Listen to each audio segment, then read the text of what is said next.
और श्रद्धा murder case से जुड़ी बड़ी खबर है, बड़ा अपडेट है। कल श्रद्धा मर्डर केस के आरोपी आफताब की कोर्ट में पेशी होनी है। देखिए, इधर पुलिस ने कोर्ट से नार्को टेस्ट की इजाजत मांगी है। आरोपी आफताब के फ्लैट की दोबारा से भी जांच हुई। कोर्ट में पेशी से पहले आफताब के फ्लैट की जांच की जा रही है, शिद्दत से की जा रही है। पुलिस को अब तक मोबाइल नहीं मिला है, न ही हथियार मिला है। तो ये बड़ी खबर आपको बता रहे हैं। इन तमाम चीजों के बीच में कल आरोपी आफताब को कोर्ट में पेश किया जाएगा और जाहिर तौर पर कस्टडी मांगी जाएगी। अभी भी पूछताछ करनी है। कई ऐसी बातें हैं जो अभी सामने नहीं आई है, जैसे कहां है आफताब का मोबाइल, अभी तक कोई सुराग नहीं मिला है। अभी तक उसका मोबाइल नहीं मिला है। कहां है वो हथियार जिससे इस जघन्य वारदात को अंजाम दिया गया, अभी तक सुराग नहीं मिला है। और ऐसे में फ्लैट को भी, आफताब के फ्लैट को भी अच्छे से खंगाला जा रहा है।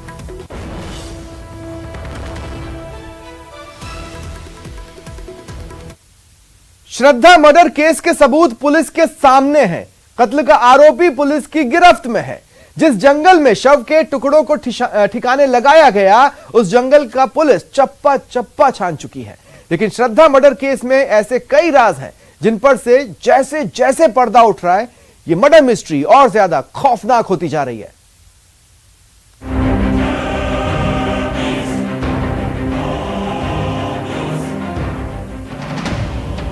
हत्या का सबसे खौफनाक प्लान।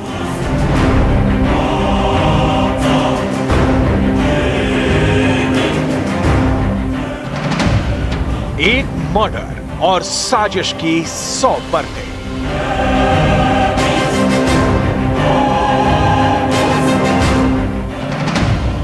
फ्रिज में श्रद्धा को निहारने की कहानी।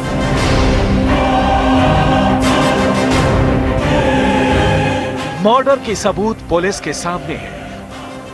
कत्ल का आरोपी पुलिस की गिरफ्त में है।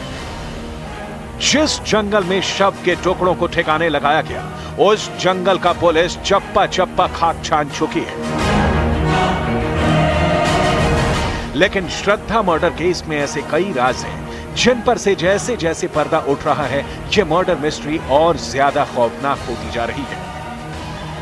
दिल्ली पुलिस के सामने सबसे बड़ा सवाल यह है कि 18 मई की रात को दिल्ली के उस फ्लैट में क्या हुआ था, जिस फ्लैट में श्रद्धा और आफताब एक साथ लिव इन में रह रहे थे। इस सवाल की पड़ताल के लिए दिल्ली पुलिस की जांच टीम आफताब को अपने साथ लेकर उस फ्लैट पर पहुंची।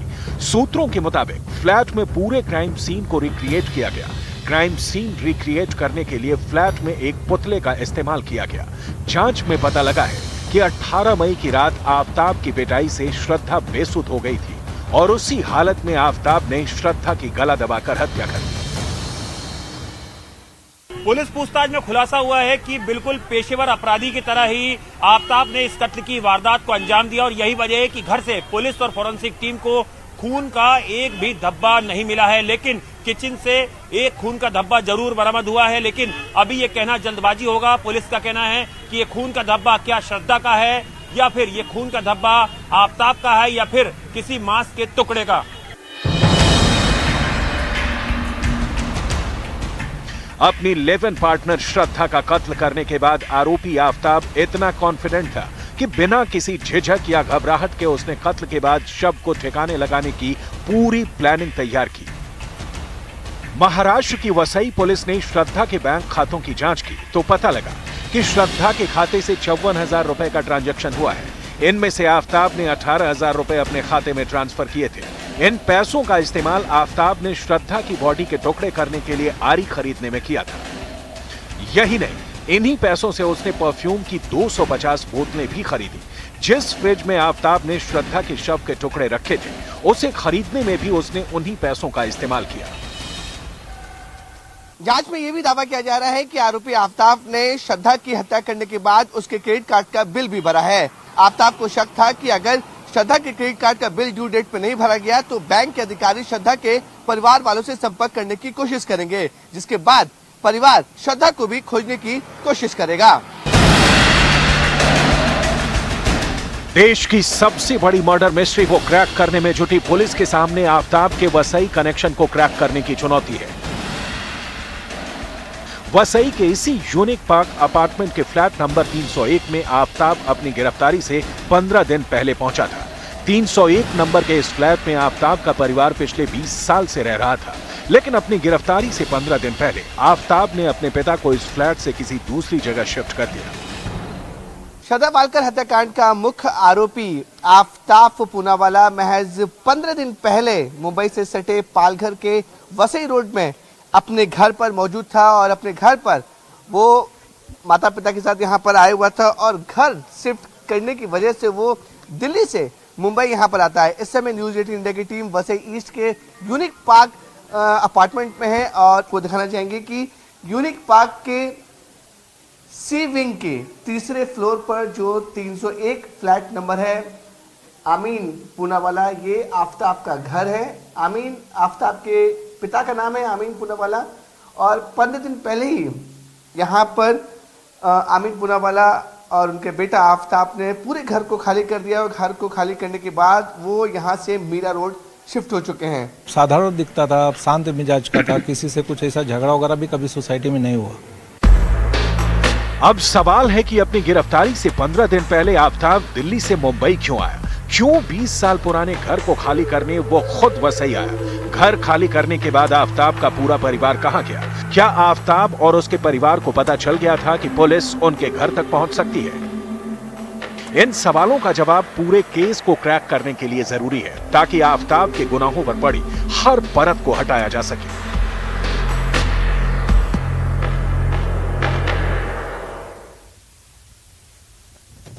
आफताब की फैमिली 3 नवंबर के बाद से गायब है। पुलिस को बिना जानकारी दिए पूरा परिवार लापता है। 3 नवंबर को दूसरी बार जब पूछताछ की तो उसने कबूला कि उसने 3 बार श्रद्धा के खाते से पैसे निकाले। आफताब बहुत ही शातिर किस्म का है। पूछताछ के दौरान प्रोफेशनल किलर जैसा खुद को दिखा रहा था। 8 नवंबर को जब टीमें दिल्ली गई, 5 दिन तक वहां पर थी, 12 को टीम वापस लौटी। 10 नवंबर को आफताब ने यह कबूल कर लिया कि उसने श्रद्धा का मर्डर किया है।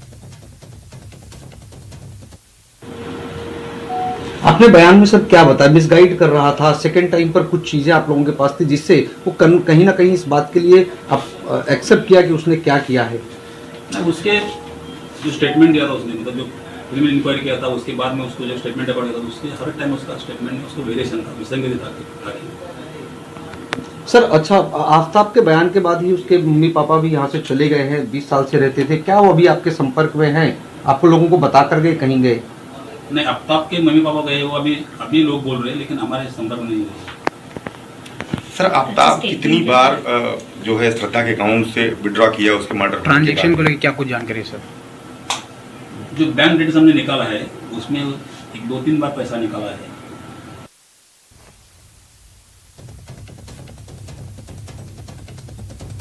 और न्यूज़ 18 ने श्रद्धा के पिता से बात कर उनका दर्द जाना। बेटी की निर्मम हत्या पर उन्होंने क्या कुछ कहा, सुनिए। वो सही से उन्होंने बताया कि श्रद्धा का कुछ पता नहीं चल रहा है, मेरा कांटेक्ट नहीं हो रहा है। ये कुछ 14 अगस्त को मुझे उसके दोस्त ने बताया था।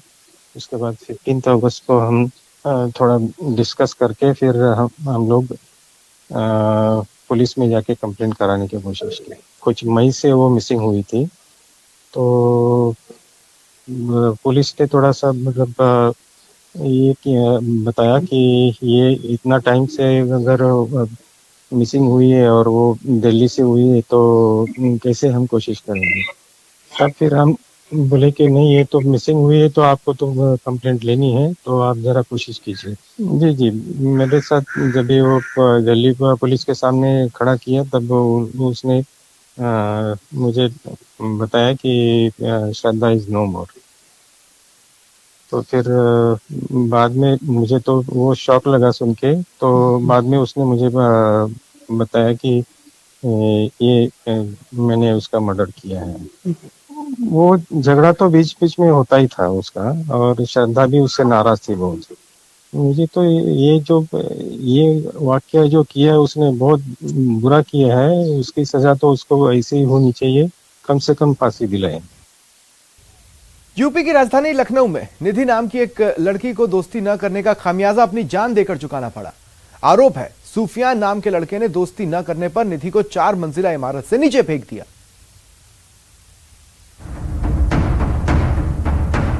लखनऊ में निधि नाम की एक लड़की को दोस्ती न करने का खामियाजा अपनी जान देकर चुकाना पड़ा है। आरोप है कि सूफियान नाम के लड़के ने दोस्ती न करने पर निधि को 4 मंजिला इमारत से नीचे फेंक दिया। उस लड़के ने ही धक्का दिया है शायद, हाँ उसी की वजह से वो मरी। उसी के हम लोग कंप्लेन करने गए थे, शिकायत करने गए थे, वो मेरे भाई को मारने की धमकी दे रहा था कि मैं मारेंगे। लड़की का वीडियो बता रहा था, वीडियो है, ये है, वो है, दुनिया भर की बातें कर रहा था। आरोप ये भी है कि सूफियान के इरादे केवल दोस्ती करने के नहीं थे, बल्कि वो निधि से शादी भी करना चाहता था।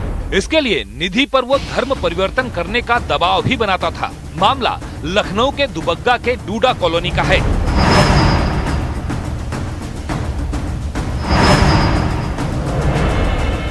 आरोपी सूफियान और मृतका निधि का परिवार एक ही कॉलोनी में कुछ दूरी पर रहता है। लड़की और सूफियान पहले दोस्त भी थे, लेकिन सूफियान की हरकतों की वजह से निधि के परिवार ने दोस्ती खत्म करवा दी थी।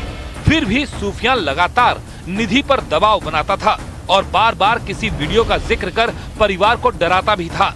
आरोप ये भी है कि जब लड़की की मां ने आरोपी के घर में शिकायत की तो उसके घर वालों ने भी लड़की की शादी कर देने की सलाह दे डाली। जान पहचान पहले से थी, लेकिन हम लोगों ने सब खत्म कर दिया था, बात खत्म हो गई। वो उसको टॉर्चर कर रहा था। आज कम से कम 1 हफ्ते से 15 दिन से टॉर्चर कर रहा था। है, वो आज मैं उसके घर कंप्लेन लेके गई है, तो उनके घर वाले सब कह रहे हैं कि शादी कर दो। है, वो वीडियो बनाता है, कह रहा था वीडियो है मेरे पास। आरोप है कि पिछले 1.5 सालों से सूफियान लड़की से दोस्ती करना चाहता था और इसके लिए वो बार बार लड़की पर दबाव भी बना रहा था। इतना ही नहीं, सूफियान पर आरोप है कि उसने कुछ दिन पहले लड़की को फोन देने की कोशिश की थी, जिसका विरोध करने पर सूफियान के परिवार ने लड़की का धर्म परिवर्तन कर शादी कराने की धमकी दी थी। वादी पक्ष द्वारा यही आरोप लगाया गया कि धर्म परिवर्तन कर शादी करने का दबाव बना रहा था, परंतु पुलिस द्वारा इसकी विवेचना की जा रही है और सभी तथ्यों का गहनता से विश्लेषण करने के पश्चात ही इसमें अन्य कोई बात कही जा सकती। पुलिस हत्या की इस वारदात को हर एंगल से जांच कर रही है। फिलहाल आरोपी सूफियान की तलाश में पुलिस की 5 टीमों को लगाया गया है। महाराष्ट्र के औरंगाबाद से ये खबर है। यहाँ एक ऑटो चालक ने ऑटो में बैठी लड़की से छेड़छाड़ की तो चलते ऑटो से ये लड़की कूद गई ऑटो रिक्शा से। ऑटो रिक्शा चालक गिरफ्तार कर लिया गया है। देखिए तस्वीरें आपकी टीवी स्क्रीन पर है। ये जो लड़की को आप सड़क पर गिरे हुए देख रहे हैं, दरअसल वो ऑटो से कूदकर उसने जान बचाई। दरअसल वो बेहद डर गई थी। वो जिस ऑटो में बैठी थी उसका ड्राइवर उससे छेड़छाड़ कर रहा था। कुछ न समझ में आने पर इस लड़की ने ऑटो से कूदकर अपनी जान बचाई। जैसे इसकी शिकायत परिजनों से की, पुलिस तक ये मामला पहुंचा। ऑटो रिक्शा चालक को गिरफ्तार कर लिया गया। और सूत्रों के हवाले से ये बहुत बड़ी खबर है राजस्थान के लिए। राजस्थान में फिलहाल कोई परिवर्तन नहीं होगा, ये सूत्र बता रहे हैं। देखिए हम सरकार के स्तर पर बात कर रहे हैं। हम बात कर रहे हैं मुख्यमंत्री अशोक गहलोत की, वो सीएम बने रहेंगे। सूत्रों का कहना है कि पार्टी इस निर्णय पर पहुंच रही है कि वही सीएम बने रहें। साथ ही ये भी सूत्र बता रहे हैं कि जल्द ही राजस्थान को नया प्रभारी मिल जाएगा। आलाकमान की राजस्थान के मामले पर नजर बनी हुई है, सूत्रों ने यह बताया है। तो सूत्रों के हवाले से यह बेहद बड़ी खबर है। और जयपुर से बड़ी खबर है। अजय माकन की चिट्ठी पर कांग्रेस विधायक खिलाड़ीलाल बैरवा का रिएक्शन सामने आया है। उन्होंने कहा कि कांग्रेस के अंदर मजाक बन रहा है। राहुल की यात्रा से पहले बदलाव होना चाहिए। आलाकमान को फैसले ले लेना चाहिए। राहुल गांधी की राजस्थान में यात्रा गेम चेंजर होनी चाहिए।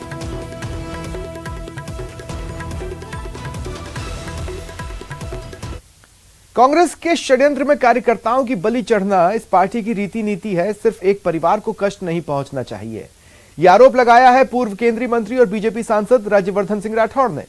अजय माकन के राजस्थान कांग्रेस प्रभारी पद छोड़ने की पेशकश पर राठौड़ ने कहा कि राजस्थान में कांग्रेस के आंतरिक संघर्ष से जनता पिस रही है, क्योंकि बलिदान जनता का हो रहा है। राजस्थान पिछड़ रहा है। प्रदेश की शोषित जनता अपना भविष्य बीजेपी में देख रही है। मैं कह रहा हूं कि इसमें बलि किसकी चढ़ रही है, इसमें षड्यंत्र कहां हो रहा है। जो दिख रहा है वो षड्यंत्र है या षड्यंत्र पर्दे के पीछे हो रहा है। ये सब हो रहा है कि सत्ता में काबिज रहे, सत्ता में बने रहें, ये इसलिए हो रहा है। और सत्ता में जो जिम्मेदारी है वो जिम्मेदारी राजस्थान में न रहकर गुजरात चुनाव हो गए, वो जो एक यात्रा निकल रही है, फोटो अपॉर्चुनिटी यात्रा निकल रही है, उसमें ये कहाँ वफादारी दिखा रहे हैं, किस जगह दिखा रहे हैं? जिस जनता ने आपको बिठाया उनके लिए क्या आपकी जिम्मेदारी कुछ भी नहीं है? रॉबर्ट वाड्रा ने कहा कि गुजरात के विकास मॉडल पर सवाल उन्होंने उठाए। उन्होंने कहा गुजरात के विकास के बारे में वहीं के लोगों से बात करें, बेरोजगारी, महंगाई, महिला सुरक्षा पर लोगों से सवाल करें, दिखावा और सच्चाई साफ नजर आएगी। उन्होंने कहा कि कांग्रेस अपना काम लगातार कर रही है, बेरोजगारी, महिला सुरक्षा समेत सभी मुद्दों को पार्टी उठा रही है। कांग्रेस विकास की बात करती है और भेदभाव की राजनीति नहीं करती। राज्य में एकता होनी चाहिए और लोगों की समस्याओं को दूर करने का काम कांग्रेस कर रही है। विकास की बात करेंगे तो आप लोगों के बीच में वहाँ जाइए गुजरात में और उन लोगों से पूछिए जो बेरोजगारी चल रही है। आप हर किसी भी चैनल से बात कर लीजिए, लोगों से बात कर लीजिए, बेरोजगारी, इकोनॉमिक इशू, सुरक्षा महिलाओं के लिए और अलग अलग चीज़ें हैं। वो प्रगति खाली बात कर सकते हैं, जैसे ऑप्टिक्स होता है, जैसे दिखावा होता है खाली उस चीज़ के लिए, पर लोगों से मिलिए आप और उनसे बात करिए। आप अगर लोगों के बीच में रहेंगे, उनको आप समझेंगे कि वो बहुत ही नाराज़ हैं, दुखी हैं, कि मतलब कि बिल्कुल उनके पास कोई काम नहीं है और घर पे बैठे हुए हैं और कोई उनकी सुनवाई नहीं होती है। कठुआ रेप केस पर सुप्रीम कोर्ट ने आदेश दिया है और कहा है आरोपी शुभम सांगरा पर बालिग के तौर पर मुकदमा चलेगा। सुप्रीम कोर्ट ने निचली अदालत के आदेश को रद्द कर दिया है। जस्टिस जेबी पारदीवाला ने कहा उम्र तय करने के लिए पुख्ता सबूत जरूरी है, नहीं तो मेडिकल ओपिनियन ही सही तरीका माना जाएगा। उल्लेखनीय है निचली अदालत ने आरोपी शुभम सांगरा के जुवेनाइल होने के आदेश दिए थे।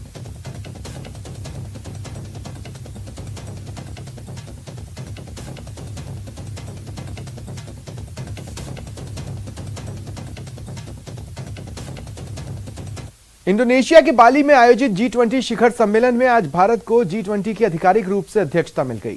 इंडोनेशिया ने भारत को आगामी वर्ष के लिए समूह की अध्यक्षता सौंपी। G20 समिट का समापन हो गया है। समापन समारोह में भारत को अध्यक्षता प्रदान की गई। पीएम मोदी इस मौके पर विश्व शांति समेत तमाम मुद्दों पर अपनी बात रखते दिखे। बता दें अगले साल G20 शिखर सम्मेलन नई दिल्ली में होगा, जिसकी मेजबानी भारत करेगा।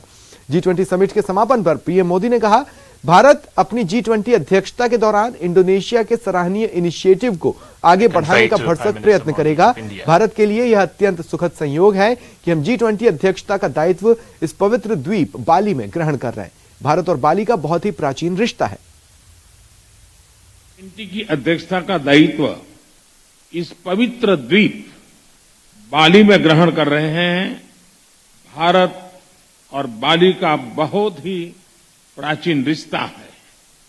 एक्सेलेंसीज, भारत G20 का जिम्मा ऐसे समय ले रहा है जब विश्व जियोपॉलिटिकल तनावों, आर्थिक मंदी, खाद्यान्न और ऊर्जा की बढ़ी हुई कीमतों और महामारी के दीर्घकालीन दुष्प्रभावों से एक साथ जूझ रहा है। ऐसे समय विश्व G20 की तरफ आशा की नजर से देखता है। आज मैं ये आश्वासन देना चाहता हूं कि भारत की G20 अध्यक्षता इंक्लूसिव, एम्बिशियस, डिसिसिव और एक्शन ओरिएंटेड होगी।